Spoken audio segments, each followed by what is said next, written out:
For thousands of years, peoples of the First Nations have walked on these lands. As we gather, we acknowledge that we stand on the traditional territory of the Tla'amin Nation. May we live in peace, respect, and friendship on this land. Well, hi there, and welcome to a family fun sing-along time with Powell River United Church. I'm sure glad to see you, and I hope that you'll have fun singing along with me. We're going to start with a song called Grandma's Feather Bed.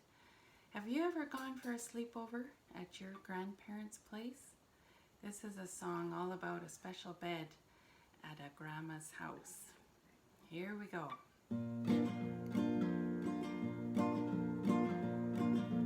When I was a little bitty child, just up off of the floor, we used to go to Grandma's house every month and or so. We'd have chicken pie, country ham, homemade butter on the bread. But the best darn thing about Grandma's house was a great big feather bed. It was 9 feet high, 6 feet wide, soft as a downy chick. It was made from the feathers of 11 geese, took a whole bowl of cloth for a tick. It would hold 8 kids, 4 hound dogs, and a piggy we stole from the shed. We didn't get much sleep, but we had a lot of fun on Grandma's feather bed. After supper, we'd sit around the fire, the old folks would spit and chew. Pa would talk about the farm and the war, and Granny'd sing a ballad or two. Well, I'd sit and listen and watch the fire till the cobwebs filled my head. Next thing I knew it, I'd wake up in the morning on the middle of the old feather bed. It was 9 feet high, 6 feet wide, soft as a downy chick. It was made from the feathers of 11 geese, took a whole bowl of cloth for the tick. It would hold 8 kids, 4 hound dogs, and a piggy we stole from the shed. We didn't get much sleep, but we had a lot of fun on Grandma's feather bed. Well, I love my ma, I love my pa, I love Granny and Grandpa too. I've been fishing with my uncle, wrestled with my cousin, and I even kissed Aunt Lou. But if I ever had to make a choice, I guess it ought to be said that I'd trade them all, plus the cow down the road, for Grandma's feather bed. Yes, I'd trade them all, plus the friend down the road, for Grandma's feather bed. It was 9 feet high, 6 feet wide, soft as a downy chick. It was made from the feathers of 11 geese, took a whole bowl of cloth for the tick. It would hold 8 kids, 4 hound dogs, and a piggy we stole from the shed. We didn't get much sleep, but we had a lot of fun on Grandma's feather bed. We didn't get much sleep, but we had a lot of fun on that great big feather bed. Great job with singing along with me. Okay, now, speaking of beds, I've got a nice story about a blanket.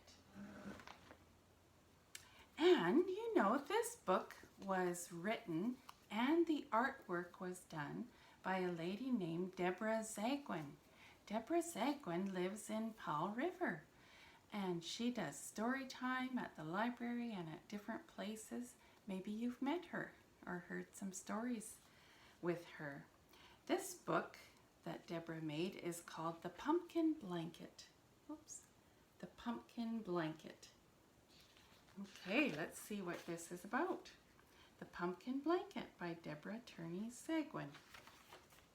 I got this book at our Powell River Public Library.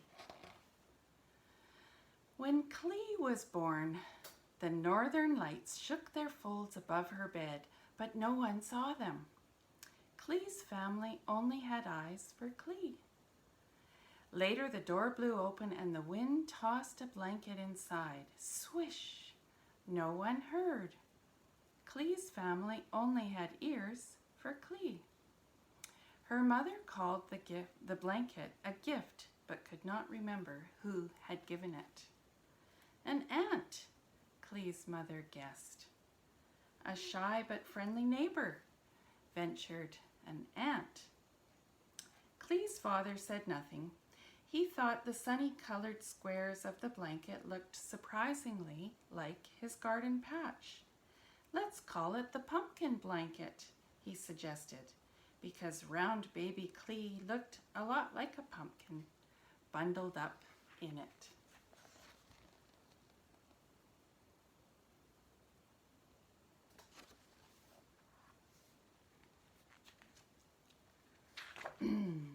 The pumpkin blanket was a close friend to little Clee, light and warm around her body, soft and dreamy between her fingers, smooth under her cheek.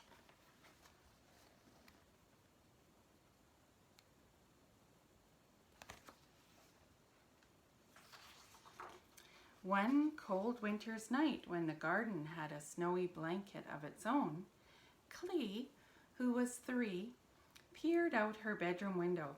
She could see the coyotes sniffing and pawing the frozen compost heap. Clee shivered as they raced back, yipping and yowling through the birch tree skeletons into the dark forest behind. Only the treasured pumpkin blanket wrapped around her ears could stifle their voices.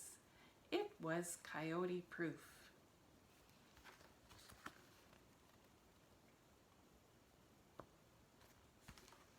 One hot summer's afternoon, when the garden was abuzz with insect excitement, Clee, who was 4, sorted through the compost pile rottings for baby worms.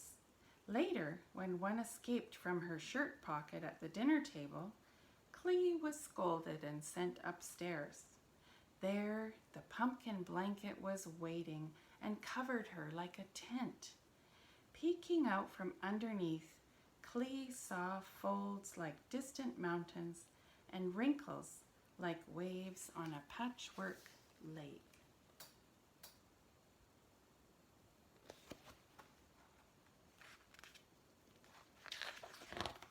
One day, late in September, Clee, who was 5, was dancing with her blanket in the garden. Sometimes it was her cape or it was her swirling skirt. Sometimes she held it high in the sky to flutter like the autumn leaves. Clee's father was busy in the garden rows, harvesting the vegetables. One by one, the bright-colored patches disappeared into buckets. Green leaves were piled on the compost heap. Soon, all that remained were the pumpkins.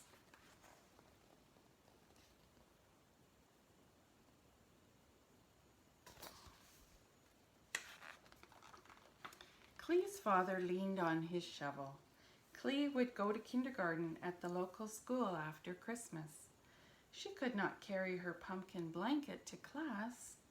The other children would tease her when she stroked the satin edges, soft and dreamy and smooth under her cheek.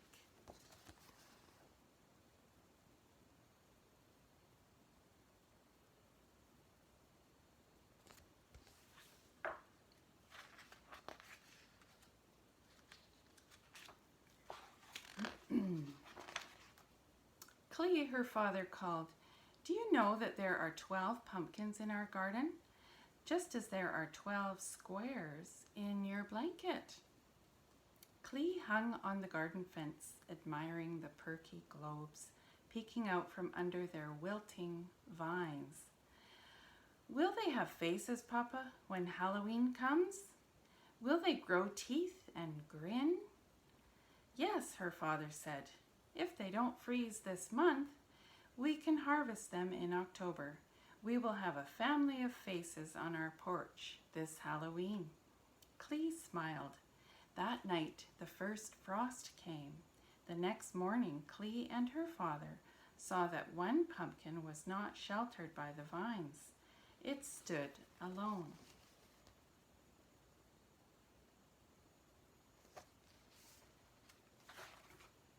"Clee," her father asked, will you share your blanket with the pumpkins? One square would cover that shivering pumpkin and save it from frost. A lump came to Clee's throat, but she nodded. Then her father reached for his pocket knife and carefully cut the threads, separating a square from the pumpkin blanket. Gently, Clee covered the pumpkin. The next morning, Clee and her father hurried to the pumpkin patch. There was the pumpkin, plump as a melon under its little square shawl. It had survived the frost. But another pumpkin had become exposed as the vines fell away. Clee knew that without a cover, the frost would bite it hard. She gave up one more square from her pumpkin blanket.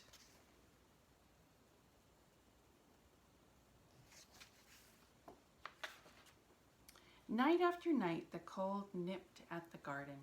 Night after night, Clee gave another square to another pumpkin to keep its head warm. In the early October night sky, the northern lights began to flicker faintly again. Finally, Clee had one square left. It was her favorite, the one with the widest satin edge, soft and dreamy between her fingers and smooth under her cheek. See all the pumpkins?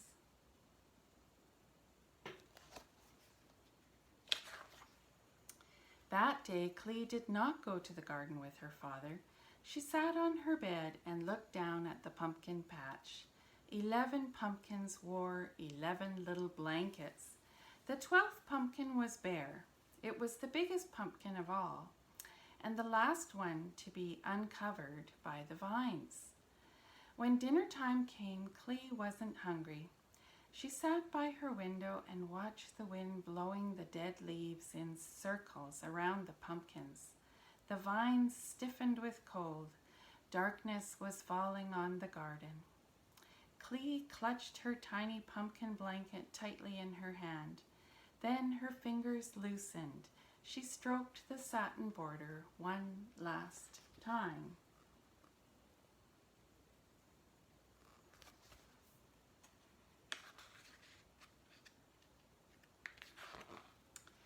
Clee padded down the stairs and out the back door.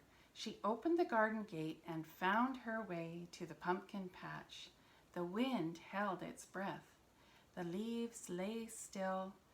Clee tucked her last scrap of pumpkin blanket around the biggest pumpkin of all and ran back to the house before she could change her mind.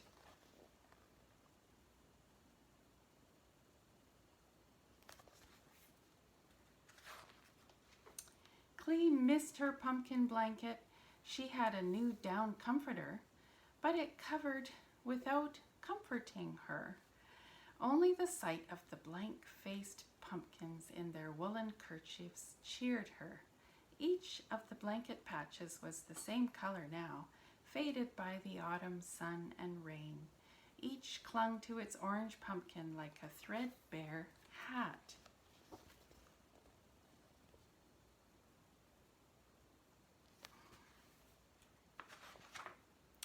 On the evening before Halloween, Clee and her father took the wheelbarrow down to the garden for the last harvest. They separated the brittle vines from the yellow-orange gourds, and Clee imagined sewing her blanket back together. She took the first square from the pumpkin closest. It no longer felt soft and dreamy between her fingers or smooth under her cheek. Suddenly, a gust of wind pulled the scrap right out of Clee's hand, carrying it above and beyond her reach. Clee and her father watched the wind flip the pumpkin squares off all the rest of the pumpkins, blowing them high above the birch tree forest. The pumpkin squares tumbled upwards, floating higher and higher on a playful current of wind into a sparkling sky.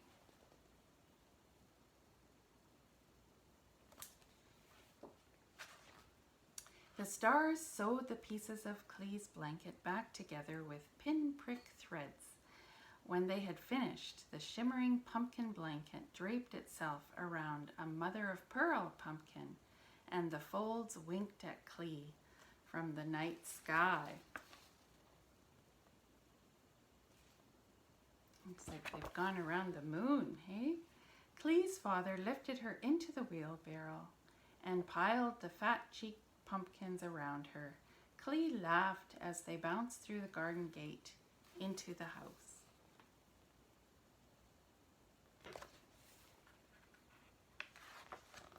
That Halloween, 12 lively faces lit Clee's porch. Their eyes and smiles shone far into the night.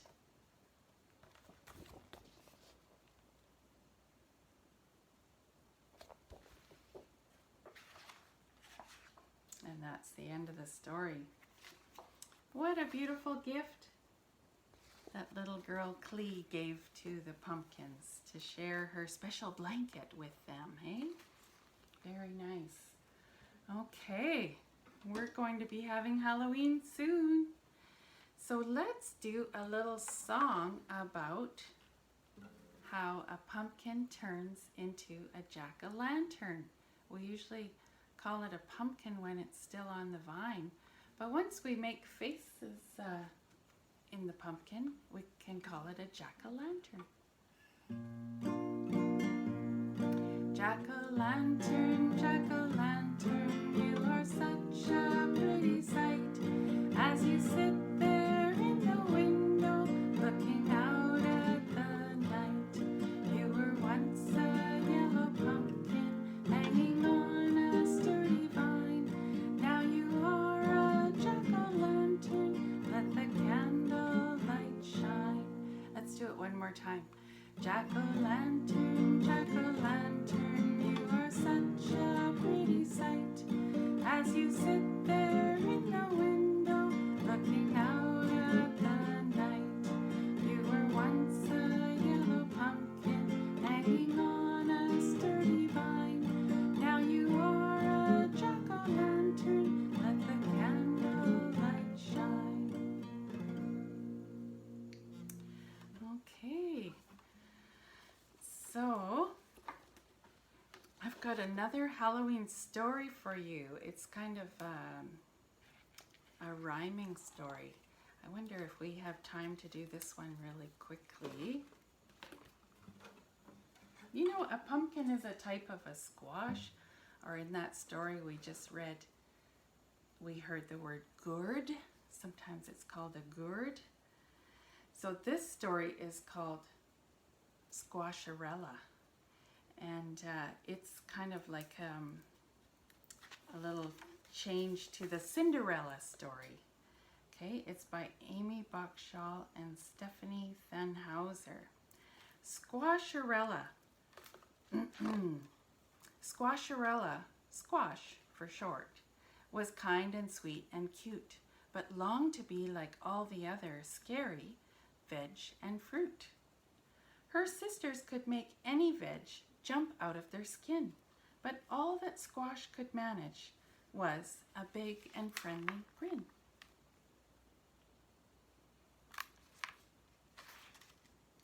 At Scare School, all the fruit and veg played tricks on Squash each day. She couldn't shine at Glow class, nor frighten veg away.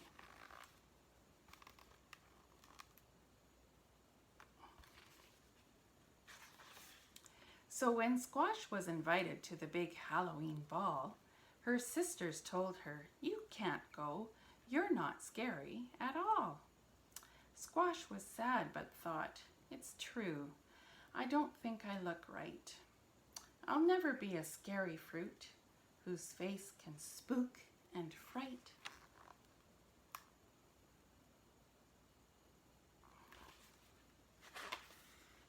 Feeling glum, Squash stayed at home, but in a flash she found a magic fairy Squash Mother had popped out of the ground. "I'll help you to look scary," the nice Squash Mother cried.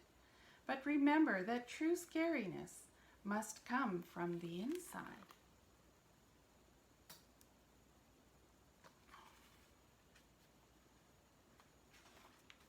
One wave of the magic wand gave Squash a spooky grin, an eerie glow, twiggy vines, and a car to travel in.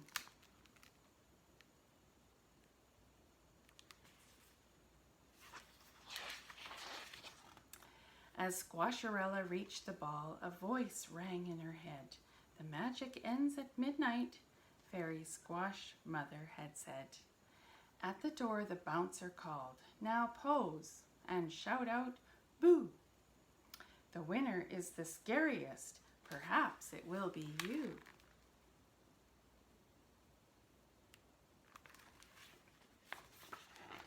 The other guests all turned and gasped as Squash came through the door. She rushed to see her sisters, feeling braver than before. At once she made a scary face. Her sisters jumped in fear. Who are you? They shouted. You're the scariest fruit here.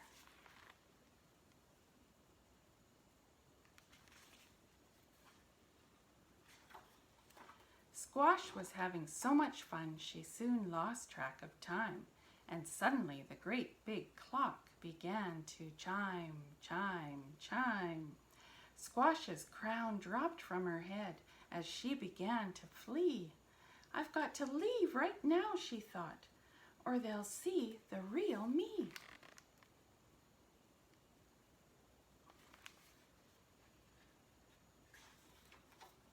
The sisters spied the flower crown and cried out to the ball. It was Squash who scared us. She's the scariest of all.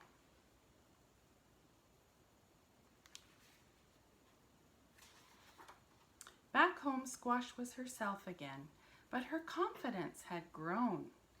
She decided to spook all the veg. She crept to them, then moaned, boo! The fruit and veg leapt up in shock. They loved to get a fright. Squash, you're the scariest of everyone tonight. Even though you may look cute and have a button nose, you still manage to scare us from our top leaves to our toes.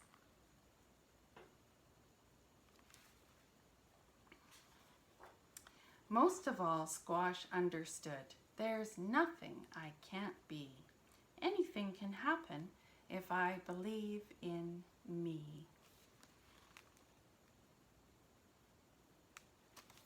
That was a cute story, hey?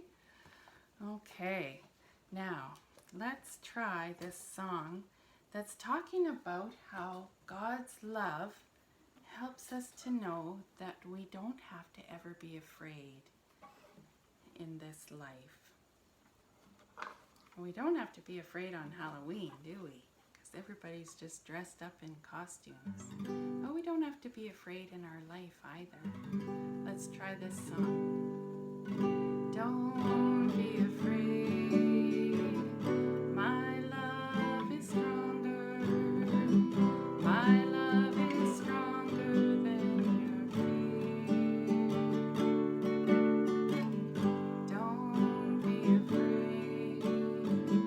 My love is stronger, and I have promised to be always near. Don't be afraid. My love is stronger. My love is stronger than your fear. Don't be afraid. My love is stronger, and I have promised to be always near.